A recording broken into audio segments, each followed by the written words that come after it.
Кыргыз өлкөсүндө сутка ичинде 554 адамдан коронавирус аныкталды. Бул тууралуу республикалык штабтан билдиришти. Бишкек шаары 88, Чүй областы 46, Ош областы 105, Талас областы 12, Нарын областы 6, Ысык-Көл областы 26, Жалал-Абад областы 143, Баткен областы 90. Бардыгы болуп бир сутка ичинде катталгандар 554, ал эми жалпы саны 52044. Кытайда биринчи жолу COVID-19 вирусу тоңдурулган деңиз азыктарынын таңгагынан табылды.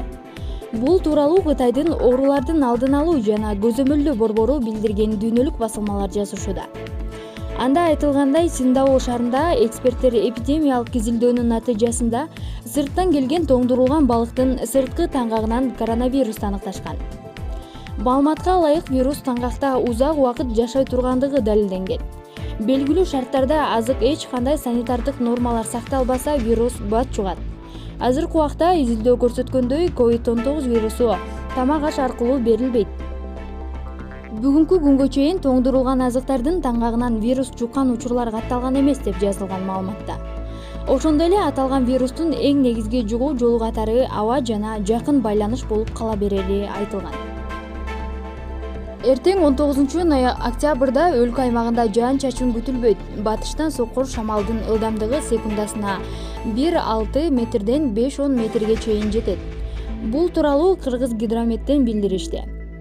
Абанын температурасы Чүй облусунда түнкүсүн +3, күндүз +7, Талас облусунда түнкүсүн +7, күндүз +23, Ош облусунда түнкүсүн +8, күндүз +23, Жалал-Абад облусунда түнкүсүн +10, күндүз +26, Баткен облусунда түнкүсүн +8, күндүз +21, Ысык-Көл облусунда түнкүсүн +8, күндүз +12, Нарын облусунда түнкүсүн +1, күндүз +16.